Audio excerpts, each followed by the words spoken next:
Hemos venido revisando un modelo de documentación de arquitectura de software que se llama los modelos de documentación por vistas como la buena práctica o lo más recomendado en esta disciplina. Dentro de esos marcos de trabajo, dentro de esa forma de documentar arquitecturas, tenemos un modelo desde hace muchos años que nos sirve como esquema de documentación pensando en las diferentes perspectivas de los stakeholders, de los participantes del proyecto. Este esquema se llama el modelo de 4+1 vistas. Es un modelo creado hace muchos años, alrededor de 1995, por Philippe Kruchten, para poder dar esa facilidad a los diseñadores, a los desarrolladores y a los arquitectos de tener un esquema claro, un esquema concreto de cómo se documenta un diseño de software basado en las diferentes perspectivas. Y Kruchten nos da este modelo en el cual se incorporan 4 elementos claves, 4 perspectivas claves para poder documentar el software, más una perspectiva central o una vista central que es la que va a guiar todas las decisiones de software. Si nosotros retomamos lo que hemos visto en Arquisoft 90, pues tenemos que la arquitectura de software, el diseño de software tiene que centrarse en 2 elementos. Primero, el elemento de la estructura, el elemento lógico, el que nos da la forma, el que nos da la distribución, la descomposición del software, y tenemos el elemento dinámico, el elemento de runtime, o sea, el elemento del comportamiento, el que nos va a permitir mostrar cómo interactúa el software en tiempo de ejecución. Esos 2 elementos, esas 2 grandes perspectivas se incorporan dentro del modelo de 4+1 vistas con la parte estructural y la parte de comportamiento del software. Ahora, si nosotros tenemos en cuenta cuando hacemos arquitectura de sistema, no solamente debemos pensar en este comportamiento o en esta parte de blanda o parte de software dentro del diseño, sino que también hay una parte física y nosotros tenemos que de alguna manera mostrar la relación entre esta parte blanda y esta parte dura, o esta parte lógica y esta parte física. Por eso, en el modelo de 4+1 vistas también tenemos unas perspectivas que son desde el punto de vista lógico, desde el punto de vista blando, y unas perspectivas que son desde el punto de vista físico. Allí, haciendo la intersección de estos 4 elementos que son la parte estructural, la parte dinámica, la parte lógica y la parte física, encontramos las 4 vistas principales del modelo de 4+1 vistas. Y el +1 es ese elemento central, no quiere decir que son simplemente 5 vistas, no. El +1 es porque queremos darle una relevancia o debemos buscar una relevancia en ese elemento o en esa vista que nos va a permitir tomar las decisiones alrededor de las 4 vistas adicionales. ¿Cuál es esa vista central? La vista de requerimientos. En el caso de diseño detallado sería una vista de casos de uso, como lo acogió Rational Unified Process, o si estamos hablando de un esquema ágil, podríamos tener allí una vista de features o una vista de historias de usuario. Cuando estamos en el marco de un diseño arquitectónico, pues esa vista central va a ser los elementos arquitectónicamente significativos, ya sean casos de uso arquitectónicamente significativos o escenarios de atributos de calidad que sean arquitectónicamente significativos. ¿Esto qué quiere decir? Que esa vista central va a tener todas las necesidades que nos van a permitir darle forma y tomar decisiones alrededor de las otras vistas.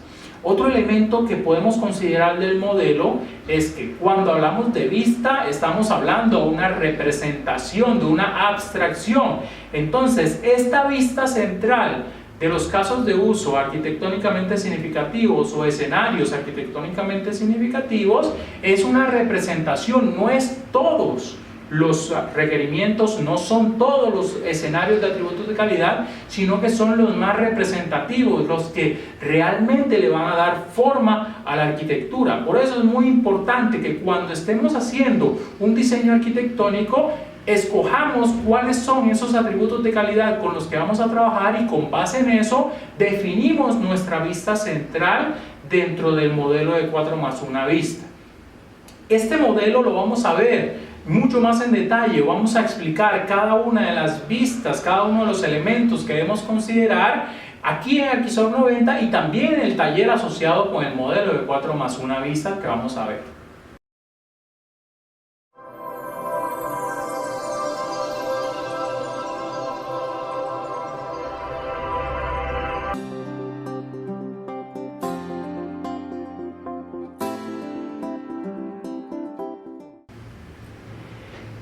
Aclarando o teniendo en cuenta este esquema de 4+1 vista, vamos a empezar a discernir o a darle más detalle a cada una de las intersecciones de este modelo. Miremos en el gráfico y empecemos por la parte superior izquierda. Esa es la intersección. Si analizamos bien este gráfico del modelo de 4+1 vistas, tenemos esta parte superior, nos va a indicar la estructura del software, o sea, son las vistas que tienen que ver con la parte estructural, la parte de la forma. O sea, por lo general son vistas de descomposición o vistas que tratan de mostrar cuáles son los componentes que conforman o que particionan el software. Y si hablamos de la parte izquierda, estamos hablando de la parte lógica del software. En la parte derecha va a estar la parte física del software. Entonces, esta intersección superior izquierda se le llama vista lógica o vista funcional en algunos casos. Anteriormente se le llamaba vista funcional. ¿Por qué razón? Porque en este tipo de vistas lo que se quería mostrar era los elementos que eran las unidades de código. Si recordamos, con el modelo de Views and Beyond, habían las vistas de módulo que querían mostrar esas funcionalidades o esos componentes de software que hacían las funcionalidades. Acá tenemos la vista lógica. En la vista lógica vamos a tener simplemente los modelos que nos van a mostrar la estructura del software. Estamos en la parte superior, estructura del software, pero como unidades de código lógicas, no físicas, sino elementos de software. Elementos de software que van a representar la funcionalidad. Entonces, esta intersección o este tipo de vistas busca mostrar la descomposición del sistema en los diferentes elementos del diseño. Son la representación de los elementos que hacen la funcionalidad del software, y de allí vamos a tener los diferentes elementos del sistema como clases, tablas, procedimientos que van a darle la estructura, van a darle la forma y van a permitirnos generar funcionalidad. Teniendo esa idea y viniendo con todos los conceptos que vienen de Views and Beyond y de la IEEE, pues podemos definir que esta vista lógica va a contener elementos desde el punto de vista de UML que le dan la estructura funcional y la descomposición funcional a nuestro sistema. Y representándolo como gráficos tenemos diagramas de clases, diagramas de paquetes, diagramas de componentes lógicos, diagramas de descomposición del sistema, la arquitectura funcional, los modelos de máquinas de estado o las matrices de estado, y todos esos gráficas o todos esos diagramas que me van a permitir documentar la forma como el sistema está descompuesto. Esto lo podemos mapear a Views and Beyond, a las vistas de descomposición, a las vistas de módulo, a las vistas de usos, a las vistas de herencia, y todos esos elementos los vamos a considerar en esta vista lógica. Si miramos estos ejemplos, pues podemos ver aquí diagramas de clases en los cuales se identifican los elementos que representan funciones del sistema, diagramas de paquetes que van a tratar de unir conceptos que sean semejantes y también descomponer el sistema, y los diagramas de componentes o los modelos de componentes que nos van a permitir descomponer el sistema y mostrar el software como una descomposición de elementos con funciones definidas y que se comunican a través de interfaces. Todos esos elementos representan lo que es una vista lógica y estructural del software.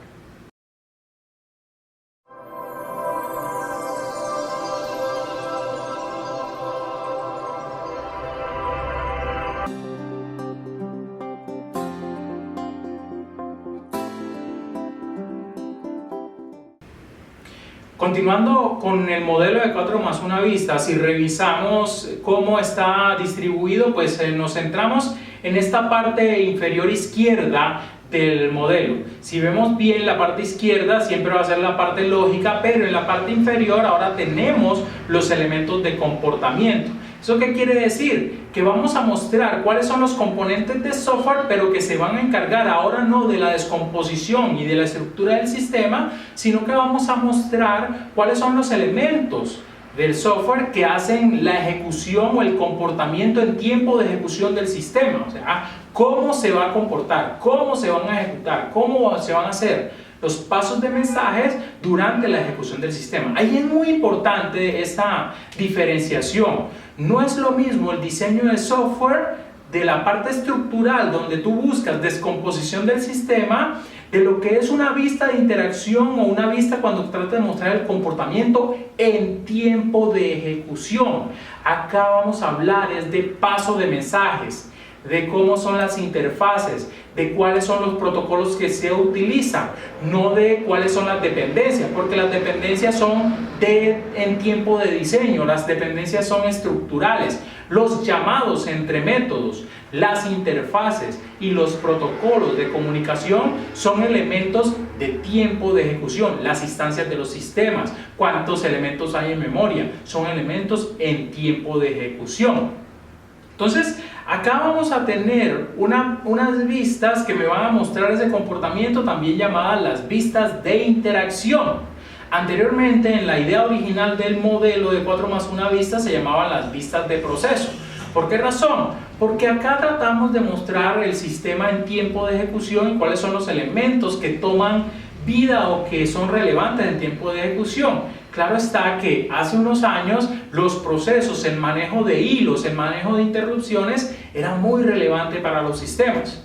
En los sistemas modernos tal vez la parte de procesos y de hilos no es tan relevante o no se maneja tan puramente, porque ya hay muchas capas intermedias que hacen que los diseñadores y los desarrolladores se tengan que abstraer de esos problemas de manejo de procesos y de manejo de hilos. Por eso ya no es tan relevante hacer una vista de procesos.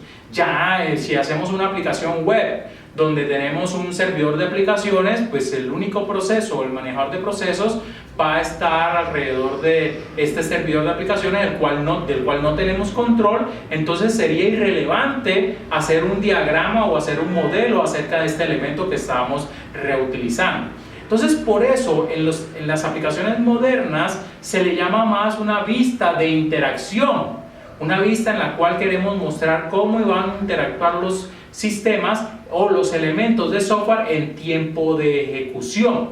Estas vistas son muy relevantes. ¿Por qué razón? Primero, porque es las vistas que más fácil se abstraen desde la parte de requerimientos, porque con esta podemos hacer una secuencia de cuáles son los pasos que se necesitan en la parte de requerimientos a lo que es la parte de software. O sea, hay una trazabilidad clara desde los requerimientos a la parte de software y a la parte de interacción de los diferentes elementos de software. Además de eso, al mantener unas vistas que muestran la ejecución o cómo es el comportamiento en tiempo de ejecución, pues nos vamos a centrar en unos elementos arquitectónicos que son muy relevantes para la escalabilidad del software, como es el desempeño, como es la cantidad de elementos que puede haber en memoria, como es la ejecución de peticiones y como es el throughput o la cantidad de peticiones que se dan en un periodo de tiempo dado. O sea que las vistas de interacción van muy orientadas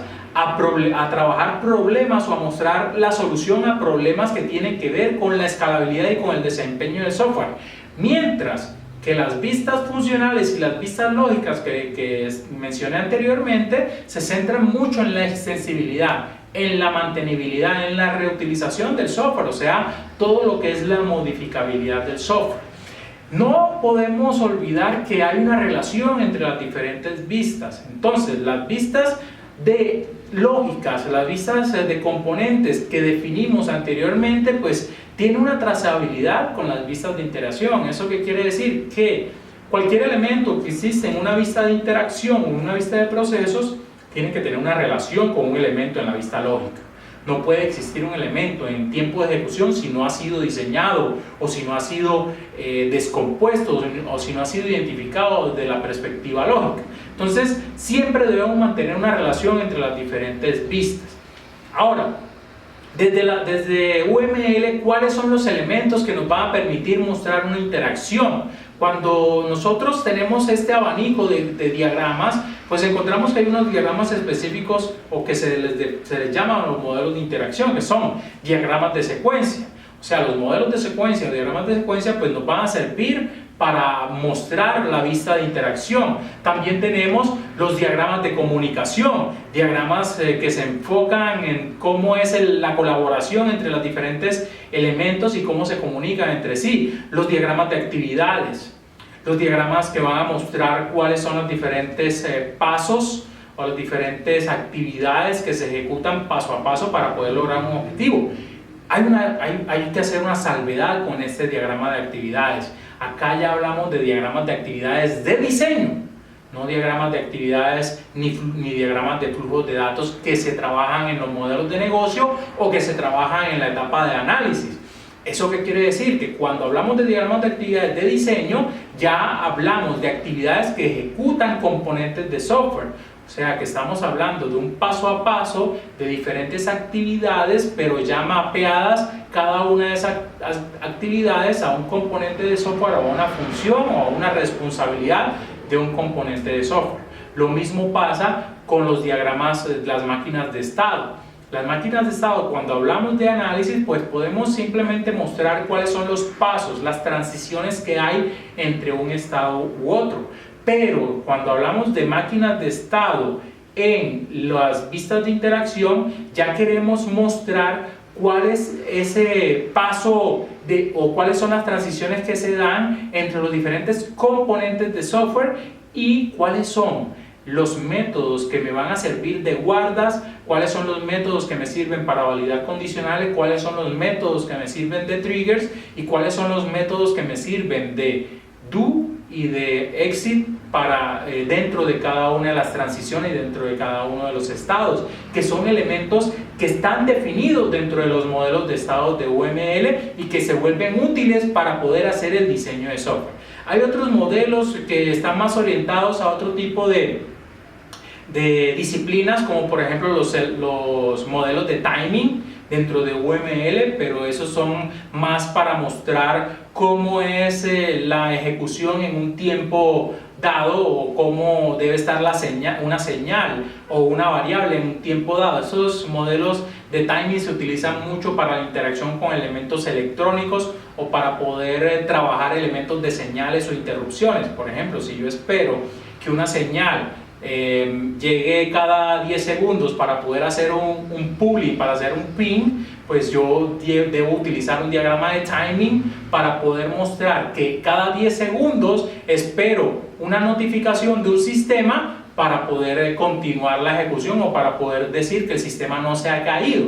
Entonces es muy importante todos estos diagramas que van a mostrar la interacción. Nosotros, ¿cómo empezamos estos modelos de interacción? Hay un modelo muy grande que es el modelo de interacción del sistema, los diagramas de secuencia del sistema, que también se les pueden llamar las vistas generales de interacción, que lo que muestran es cómo es la interacción entre el usuario, entre el actor y el sistema bajo construcción, y de allí podemos empezar a hacer mucho más detalle, o podemos descomponer este diagrama general de secuencia por diagramas de secuencia mucho más específicos. Acá vemos unos ejemplos de lo que son vistas de interacción, donde vemos unos diagramas de secuencias, unas secuencias entre diferentes elementos de software, vemos unos diagramas de timing, y también partiendo de lo que es el análisis, vemos cómo es un diagrama de actividades para diseño de software. Aquí pues ya podemos ser un poco más